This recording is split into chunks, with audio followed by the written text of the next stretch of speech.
Bom dia, espero que você esteja bem, gozando de boa saúde, orando a Deus pelo fim dessa pandemia. Nesse modo, veremos sobre os modos como se dão a expressão da experiência religiosa. Em princípio, as linguagens religiosas são externalização da experiência que se tem com o sagrado, dispostas de uma forma sistematizada. Em princípio, 4 são as linguagens fundamentais da religião: o símbolo, o mito, o rito e a doutrina. O símbolo é a chave da linguagem inteira da experiência religiosa. O símbolo ocupa um lugar intermediário entre o totalmente outro e o sujeito humano que o experimenta. Ou seja, o símbolo vai ser o elo de ligação entre o ser humano e a realidade transcendente. O símbolo tem 2 sentidos. A coisa em si refere-se ao que a coisa é por si mesma. Uma pedra é uma pedra.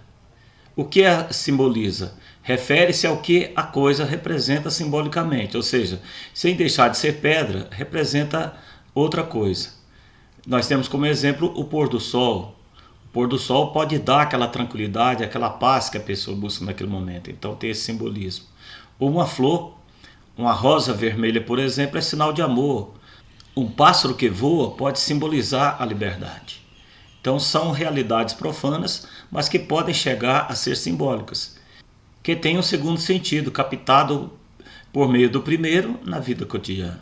Como o transcendente é mistério, ou seja, é totalmente o outro, torna-se necessária a mediação das coisas de nossa experiência comum para servir como mediação entre o homem religioso e a divindade, ou entidade transcendente na qual se acredita. Então, o símbolo tem toda uma especificidade. Por exemplo, não é qualquer coisa da vida profana que pode simbolizar a realidade transcendente. Pode citar, por exemplo, a serpente, né? Podemos dar como esse exemplo.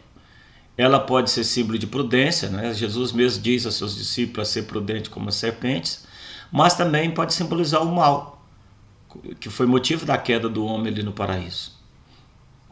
Então o símbolo transsignifica um elemento desse mundo fenomênico, enquanto significa algo além de seu próprio sentido primário.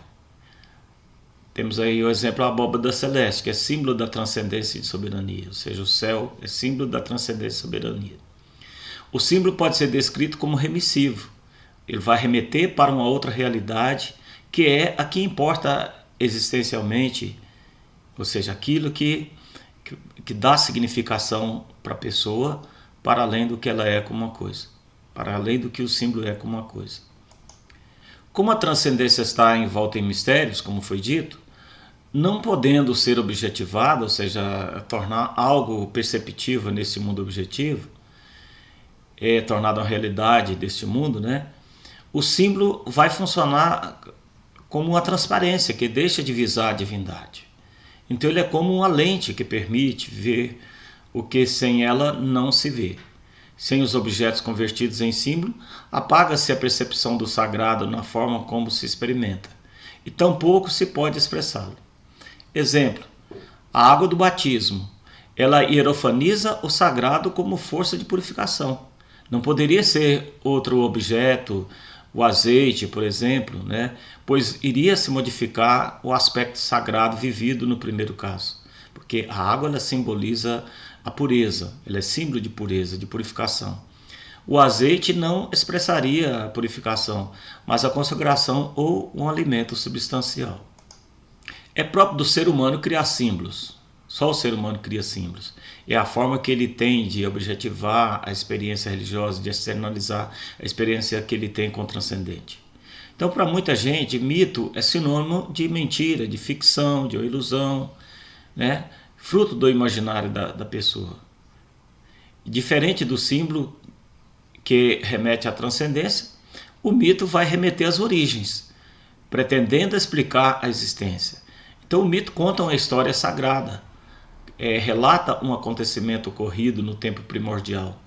Narra como, graças às façanhas dos entes sobrenaturais, uma realidade que passou a existir, né? No sentido do total em relação ao cosmos, ou seja, um mundo criado, ou parcial, uma ilha, vegetal, um comportamento humano, uma instituição. É sempre a narrativa de uma criação. Ele relata de que modo algo foi produzido e começou a existir.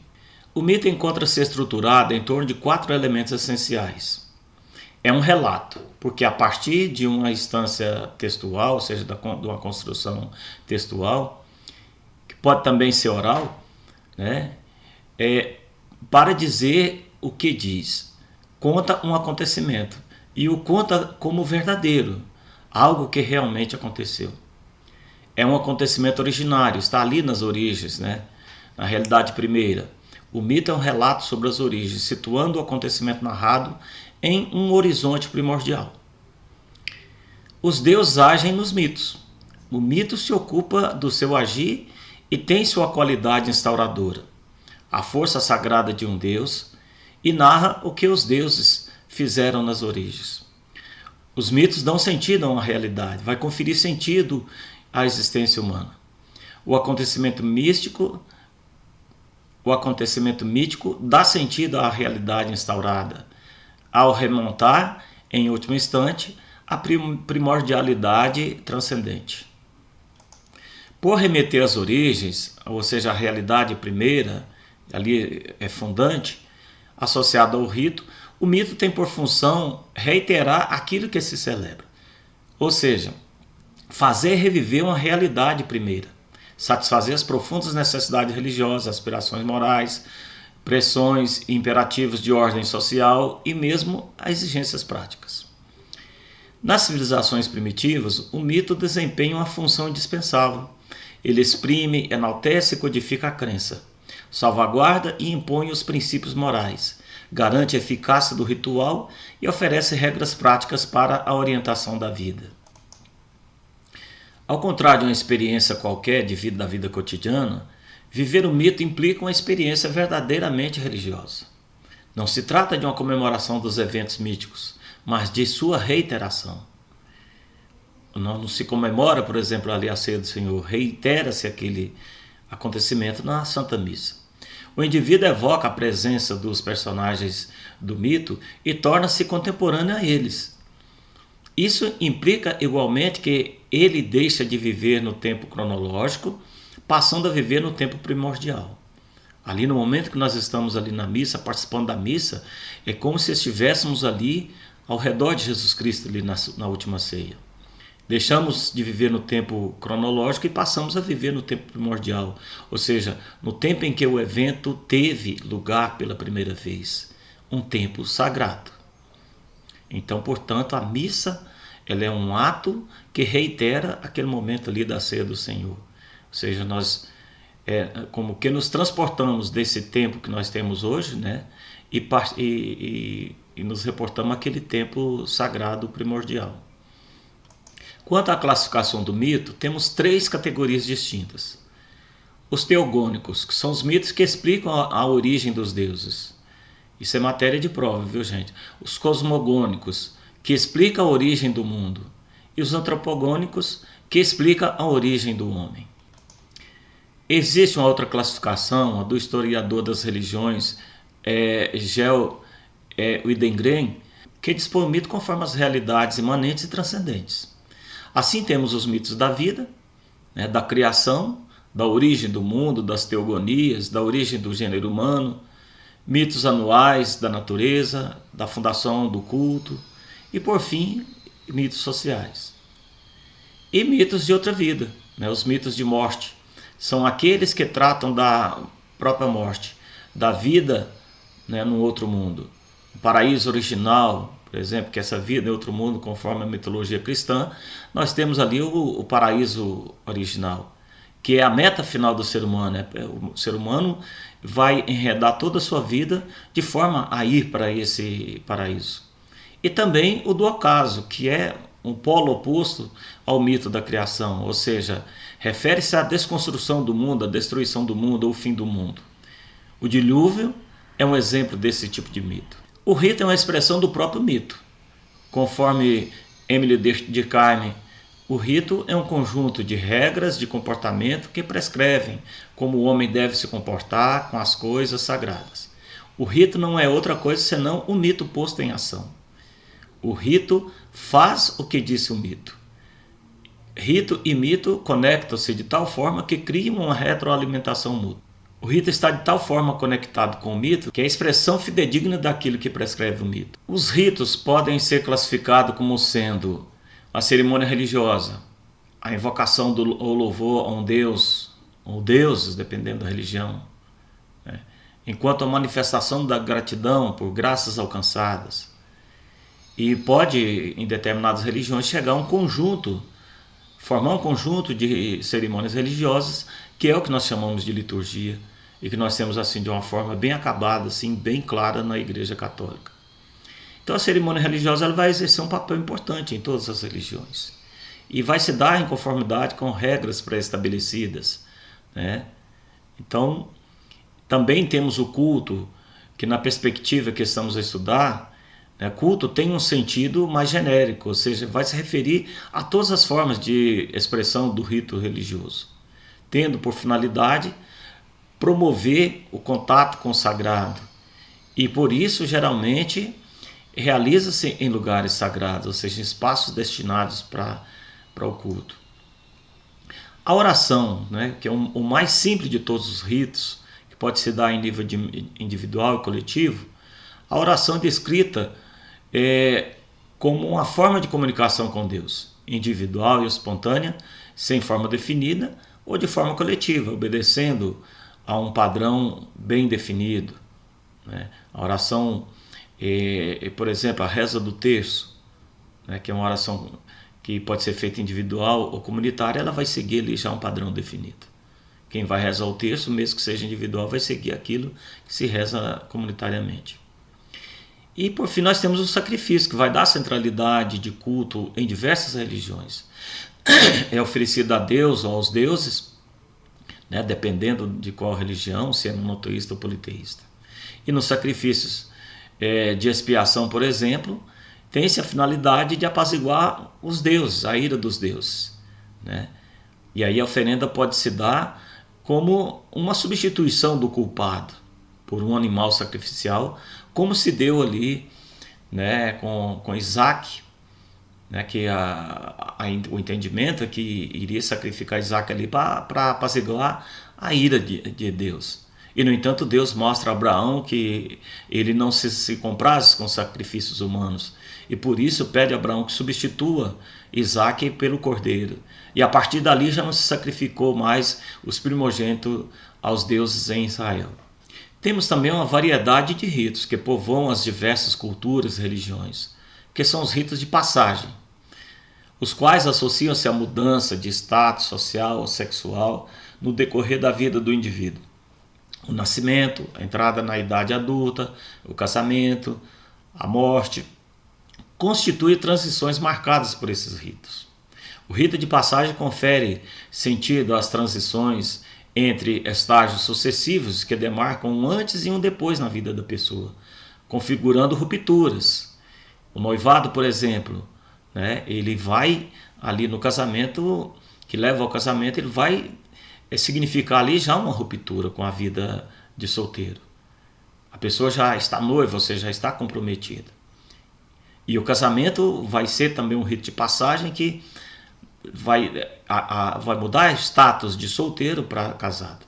Então nós temos ritos de puberdade, ritos de circuncisão, ritos de iniciação, ritos de novo nascimento, né, como morrer como criança, por exemplo, em determinadas culturas, para nascer como adulto. Então, o rito de puberdade vai marcar a transição da infância para a idade adulta.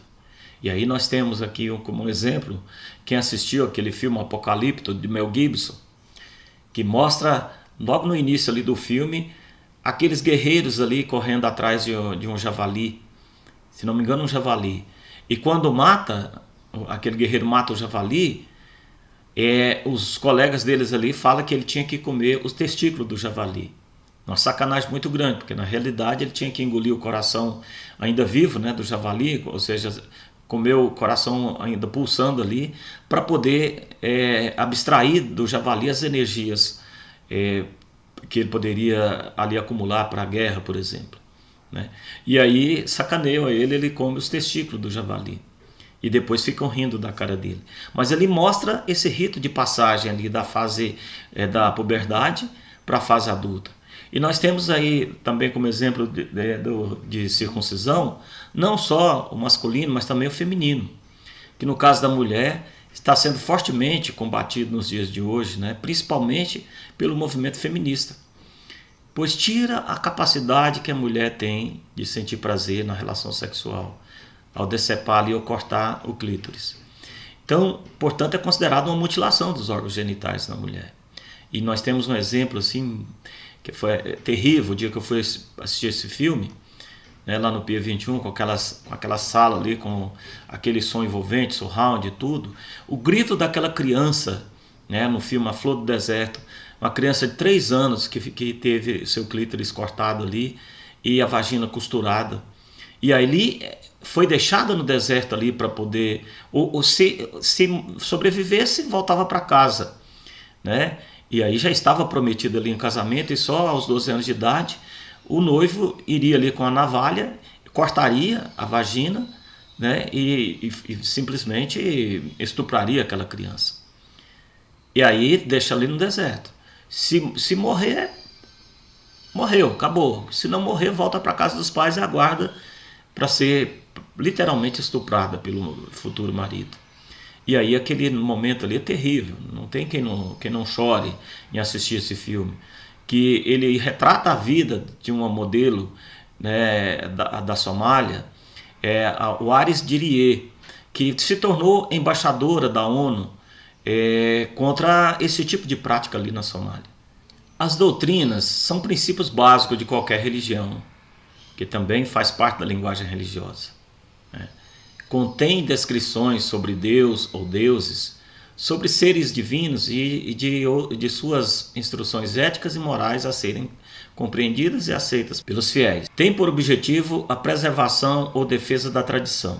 Sua finalidade é unir os fiéis e dar-lhes um conjunto de crenças nas quais possam se apoiar. As doutrinas são originárias das Sagradas Escrituras. Tem ali como referencial as Sagradas Escrituras, ou seja, os textos sagrados, a tradição religiosa, e abertos a interpretações devido a apresentar conceitos de difícil assimilação.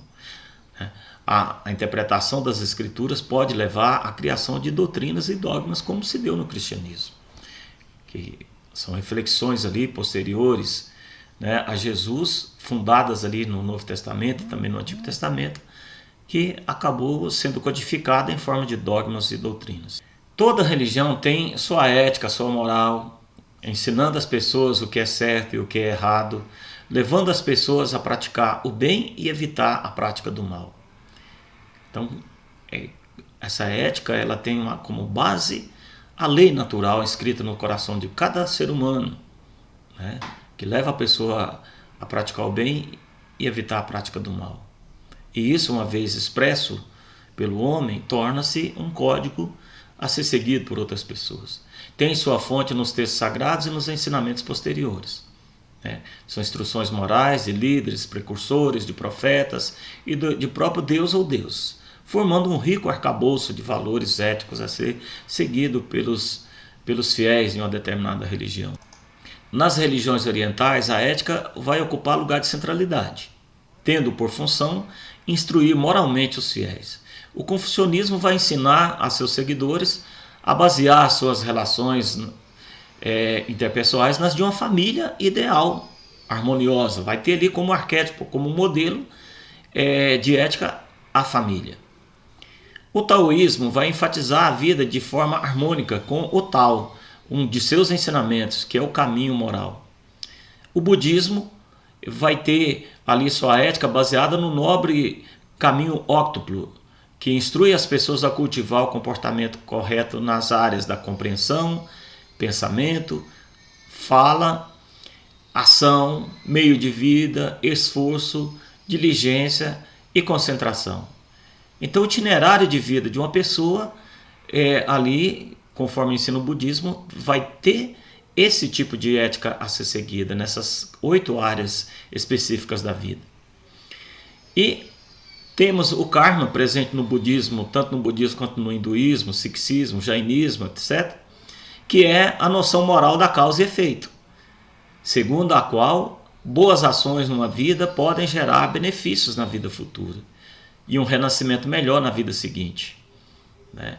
Mas uma má ação vai gerar ali uma vida de sofrimento na outra reencarnação, para pagar aquilo que de errado se fez na encarnação anterior.